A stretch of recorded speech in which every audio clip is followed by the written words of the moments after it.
Game changer luck YouTube channel நேயர்களுக்கு வணக்கம். நான் லக்ஷ்மி தேவி. வரக்கூடிய 2026 ஒவ்வொரு ராசிக்கும் எப்படி இருக்கும் அப்படின்றத நம்மளுடைய டேரட் கார்ட் சொல்லக்கூடிய ரகசியங்கள் மூலமாக பார்க்க போகிறோம்.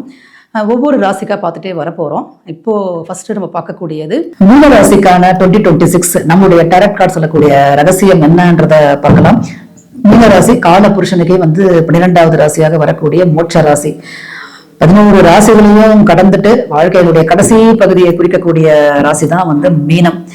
பொதுவாக மீனம் பொறுத்த வரைக்கும் தனுசு ராசி எப்படி ஒரு வழிகாட்டியோ அந்த மாதிரி தாங்க மீனமும் பாத்தீங்கன்னா ஒரு வழிகாட்டி. இன்னும் ஒரு ஸ்பெஷல் நேச்சர் இவங்கிட்ட என்னன்னு பாத்தீங்கன்னா, மத்தவங்களுடைய பெயினை இவங்களால ஈஸியா உள்வாங்கிக் கொள்ள முடியும். அதாவது மத்தவங்களுடைய பெயினை இவங்க அதை உணர முடியும். புரியுதுங்களா? அந்த ஒரு நேச்சர் மீனத்துக்கே உரிய ஒரு ஸ்பெஷல் நேச்சர். இவங்க மிதுன மாதிரிதான் எல்லாத்துலயுமே கொஞ்சம் டியாலிட்டி, இது பண்ணலாமா அது பண்ணலாமான்ற அந்த ஒரு வேவிங் மைண்ட் அப்படின்றது அதிகமா இருக்கும். டிபெண்டன்சி ரொம்ப அதிகம். மீனை பொறுத்த வரைக்கும் யாராவது ஒருத்தரை சார்ந்து இருக்கணும் அப்படின்றத விஷயம் அவங்க கிட்ட இயல்பாகவே இருக்கக்கூடியது.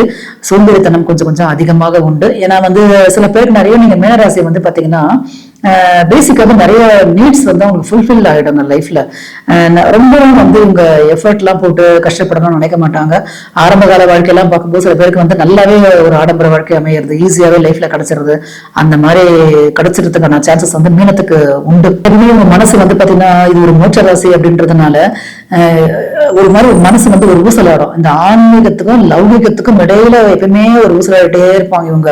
ஆனா ஆரம்பத்துல எந்த அளவுக்கு லௌகிக வாழ்க்கை மேலேயோ ஆடம்பரம் ஒரு வாழ்க்கை, லவ் அந்த மாதிரிலாம் எவ்வளோ இவங்க போனா கூட வாழ்க்கையில ஒரு கட்டத்துக்கு அப்புறம் எதுலையுமே ஒண்ணுமே இல்லை அப்படின்னு தெரிஞ்சுட்டு இந்த ஆன்மா இந்த உலகத்தை விட்டு போகும்.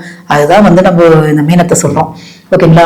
இவங்க முக்கியமா லேர்ன் பண்ணக்கூடிய ஒரு விஷயம், எப்பவுமே மத்தவங்களுக்காகவே போயிட்டு நீங்க அவங்க ஒரு அவங்களுக்கு ஒரு சப்போர்ட் கொடுக்கறது, எமோஷனலா அவங்களை கேர் பண்றது அந்த மாதிரியே இருக்காதுங்க. விலகி இருக்க பழகி கொள்ளுங்கள்.